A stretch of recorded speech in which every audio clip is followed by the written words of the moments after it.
discussion. Hi, I'm Kimberly Lane. I'm Tom Henschel. I'm Sonia Jante. Together, we're unlocking leadership.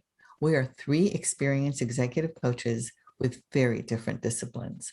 In every episode, we take a question from a real client and provide key insights to address their challenges from our three different perspectives. It is a holistic approach to understand challenges and opportunities. Here's our question today. It comes from Amit in Dallas. What happens in an environment that is inclusive? How does it affect the results of the team? Kimberly, what would be your description of My favorite topic, Amit? Popular topic these days, right? Inclusivity and an inclusive environment. Thanks for wanting to really truly understand what are those key components that make a workplace an inclusive environment. I like to kind of always talk about three specific things that you can kind of identify within your workplace so that you feel inclusive. The first one is, from a voice perspective, you feel free to speak up and share your opinions, your challenges, successes, and even failures without feeling like you're going to get judged or there's some repercussion around that. That's number one. Number two, you feel like you belong. You feel like you fit in. You feel like you're welcomed. You're safe by the culture, everybody in the workplace, and especially the team you work with. And then third, you feel valued not only as an employee for your contributions, but more importantly, you feel valued as the uniqueness of you. The uniqueness of you is celebrated, and you're not feeling like you have to conform to some particular criteria. So all three of those put together as a result from a team perspective allows everybody on the team to feel safe, to be able to speak up, to be able to disagree, to be able to challenge, to be able to be creative, and everybody feels safe enough and belonging, and such that creates a very, I think, a more joyful environment. People are more willing to work together. People accomplish their goals, I think, much quicker from a team perspective. There's better collaboration. And I just think just an overall sense of well-being and less stress in the workplace. So that's kind of how I would first start to answer kind of what's part of an inclusive environment and what that benefit is from a team. Who wants to take it on? Me, I want to jump in. Wow. So listen, I just am going to come from a different place once again. Sorry. No need to apologize, Tom. We might just kick you off after this, but that's okay. let's see if I walk the plank. Here we go. Am I going to sink myself? So I volunteer. I'm on the board of directors of a nonprofit here in where I live in Van Nuys, California. And social justice is built into its founding mission from 40 years ago. Yeah. So it has worked so hard to be an inclusive environment. And I want to tell you, I've had such an interesting experience being on the board and watching what it means to be inclusive and how damn hard it is. It is so hard to do well. And when you try and like take care of one place over here, something else bulges out. And I mean things like we give a lot of financial aid. So we are trying to think socioeconomically. And when you do that, other things happen that might make it non-inclusive over there. It's like, oh my goodness, it is hard.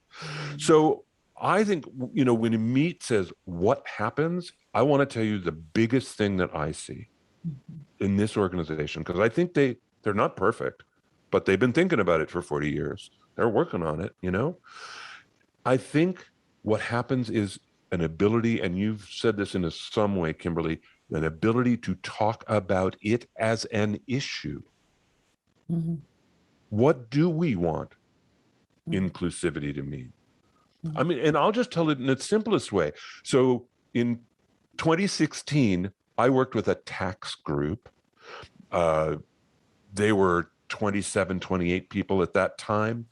And we did the DISC assessment with them, right? That's really fun. It's great. Everybody has a good time when you do DISC. But they were so heavily weighted as people who were highly conscientious. Like 2/3 of their team was there in that quadrant. And we had a conversation of like, is this who you want to be? Because by the way, I don't care, right? I'm just a facilitator. What do I care? But is it who you want to be? Is this inclusive? Is it good for the team? But hey, look, you're providing a service. You're this tax service to this big company. Like, you know, you need to be accurate. Is this who you want to be? So I just did DISC with them again 5 years later, and it's almost a perfect even distribution. And now they're at 44. And I know that it's because the team leader thought that was part of an inclusive mission. Okay. And he was like, no, as we hire, we need to think about this. So he's been thinking about it every day, right? And I think that's the only way you get it done is think about it every day. Yeah. Wow. Thank you for sharing that, because clearly a leader making a deliberate choice 5 years back about what he wanted it to look like.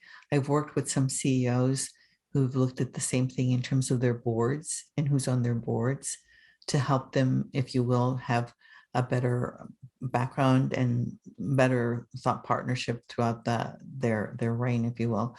You know, one of the things that I think about with inclusiveness, and I think I'm glad that Tom brought it up, and I think it has to be defined, because I think that there is this assumption that I get to know everything about everyone.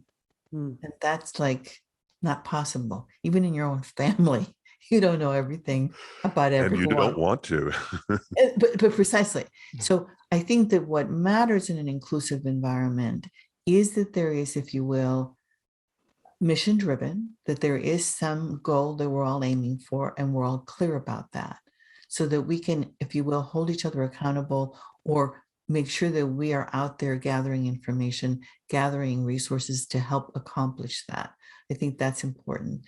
I do think that if it is inclusive in the sense that there is the conflict conversations that are held that are constructive, not destructive, then there's going to be some benefits. There won't be the meeting after the meeting.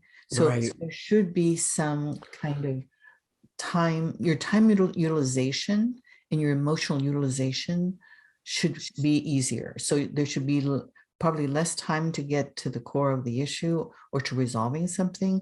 And there should be less drama around, you know, do I need to bring this up, or should I talk to anybody about it? It's safety. It's what Kimberly said. Exactly. Yeah. I think the only other thing is that back to but it's not about knowing everything about everybody else.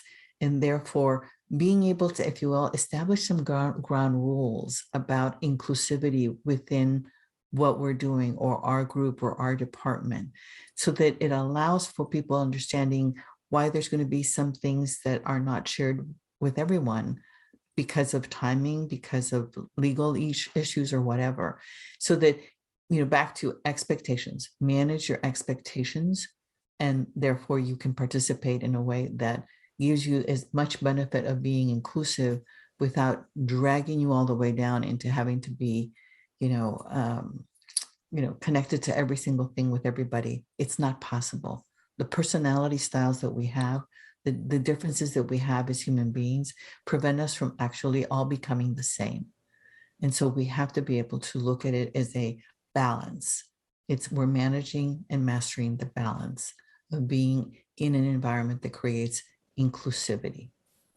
And I think to master that balance, Amit, whether you're a leader or not, we all are leaders in some capacity. I encourage you to seek to understand, because judgment comes quickly when we don't understand somebody else's perspective or where they're coming from, or maybe it's the way they dress. Who knows? Maybe it's the religious affiliation. So seek to understand. Ask, why do you feel that way? Why don't you want to move forward on this project? Or why do you this? Why do you that? So seek to understand. You might be amazed at the answers that people share with you about why they feel the way they do, why they choose not to move forward on a project, why they practice a certain religion. When you seek to understand, it gathers information and you do less judging that way. So that's one way you can also naturally model inclusivity. And then number two, when you're in a meeting, encourage going around the room to those individuals that don't typically want to speak up or are too shy, and ask their opinion on the matter at hand, and give them free space in a psychologically safe place to voice their opinion. And I think the more that gets modeled, the more people will feel like they belong, will feel inclusive, and will feel willing to express their uniqueness, their ideas, their creativity, all for the better of the team at the end of the day, might add. Now, something that was a bit of an eye opener to me. First off, Kimberly, I just have to say how strongly I agree with what you just said about making sure everyone speaks. That's a form of inclusivity. And a friend of mine who's a really fantastic facilitator casually one day over breakfast mentioned something that she does. And I heard it and I went, oh, I don't do that and I should. Oh my goodness, because it's about inclusivity. And you know what she does? But Especially on Zoom. She says nobody can answer for the first 30 seconds. So she'll put a prompt in the room and make everybody go on mute. And you can answer when you're ready, but you have to at least wait 30 seconds. And what it means is the introverts get a chance. Time. Yeah. Love it. And there was a team I was on recently where they self-regulated themselves. They paused intentionally. And there would be a long pause. And then almost inevitably, somebody would say, Margaret, do you have a thought? They were all clearly waiting for Margaret. It was fantastic. Talk about inclusive, right? I mean, really adjusting for the style. You talked about that too, Sonia, like all these different styles. It's just that. If a leader would just create some silence and allow the introverts to think, and it's not a race, like don't race to put things in the chat, just that might be inclusive.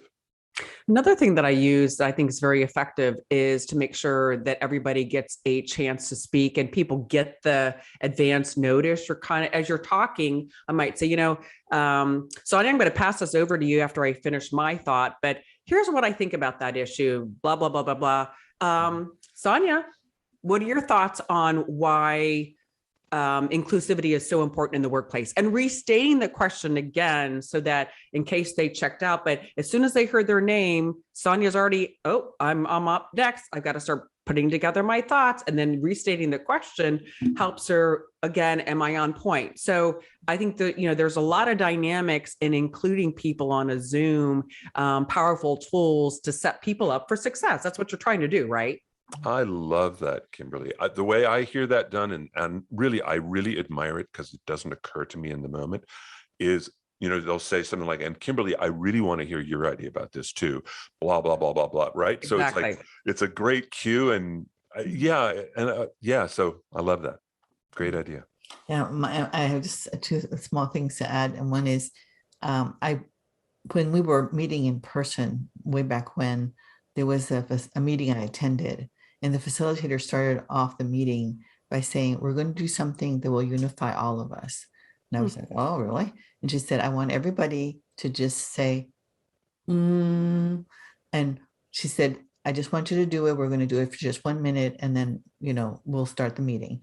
And it was so interesting because when it started, you could hear all the different pitches, like everybody had different pitches. By the time we came to, close to the minute, all the pitches were now in harmony. It was like, and that's how quickly our sound can connect to creating a different kind of energy field. I thought it was fascinating. That's very fascinating. I love stuff like that. That to me, I love it. It's also interesting to think about that as an idea around inclusivity. Right? I mean, it's just interesting. Exactly. Then the last thing is that, one of the things that I remember people telling me a lot about that was frustrating to them was being in meetings in which you knew that there was people who spoke up just to be heard and to be able to repeat whatever somebody else said. So it really felt like they took away time from other people. What I have learned is that during the Zoom, more calls being moved to Zoom, it has a different effect. So the people who were doing that for that purpose have stopped doing it because it's so clear what it is that you're doing. That it's like, Spotlight, oh, spotlight. okay, Yeah. so yeah, they're trying, and so I think in some way there is like an added benefit that has created more space for inclusivity, because some of the traditional shenanigans or strategies that people were using that were not as constructive to develop the whole are now, if you will, falling by the wayside. Yeah. Tom, So- you mentioned that kind of one time. Remember you said we have to talk less on Zoom, right? We have to shorten our content because people don't want to listen to us as long as in person. So it's hard to pontificate on Zoom, right? Without having a clear message. Well, that's my experience is people tune out. It's just hard. Yeah, it's hard. It's funny. One of the things that I think about this whole idea around inclusivity, it goes back to where you started, Kimberly, the idea of people talking to each other. I think dialogue is a skill that many of us do not actually know very well. I think dialogue is something that often gets trained, and it's not always easy. I mean, we think we do it. It's just like we all think we're good drivers, right? It's like No, I we don't. all think. No, I don't.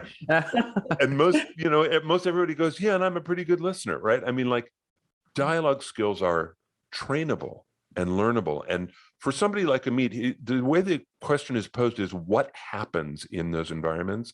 And one of the things is people have dialogue, but they've learned it. They've learned it together. Even if it's just the leader who teaches, like this nonprofit where I work, the guy who founded it taught the whole place to do it. I mean, he did it, right? He was the training mechanism, but it was done consciously.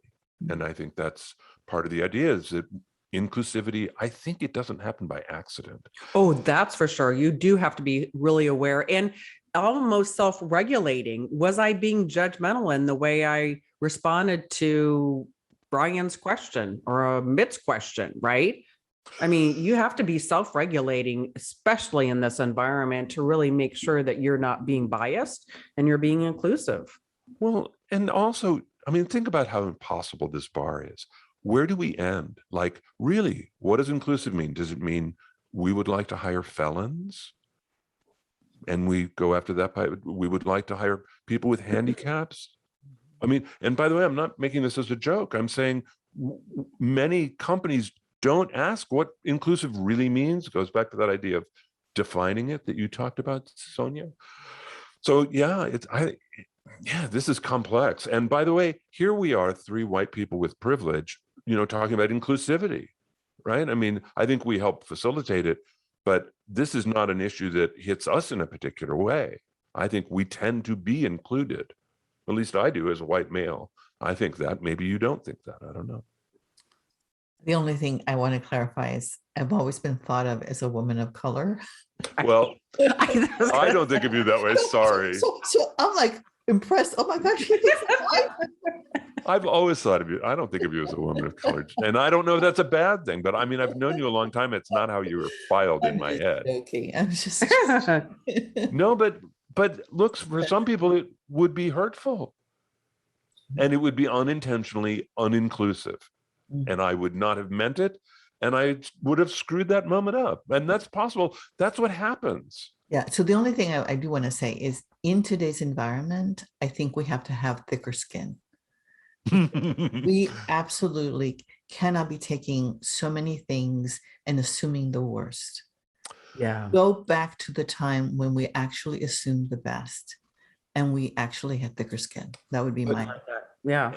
And give people the benefit of the doubt. I love that. And let's just be kind to one another, basically. So this weekend I was at a conference that's, I don't know why it's called the Pollyanna Conference. I will find out why, because it's just like the wrong name, but it's about diversity in independent schools here in Los Angeles, private schools. And so you can only come as a school if you bring someone from every constituency, parent, board member, teacher, faculty, administrator. They all have to be there together, right? I sat in a room with other board members hearing profound stories of personal experience of discrimination. profound, hurtful about their children being excluded, themselves as children being excluded, in a way that I hear these stories and I am humbled, and I realize I don't know how to do this, right?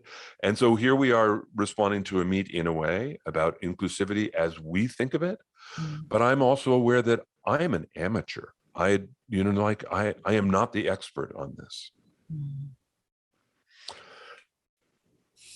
Maybe that's a place we can end. I think so.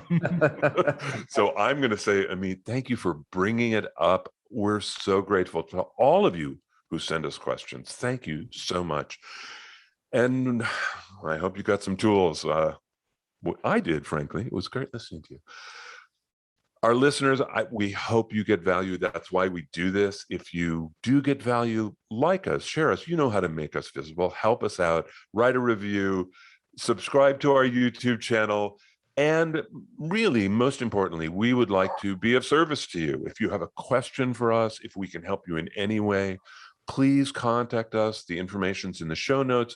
Shoot us an email at info@unlockingleadership-askthecoaches.com. Really, we would love to hear from you. Join us next time, and we will be talking about how to give you the keys to unlocking your best leadership.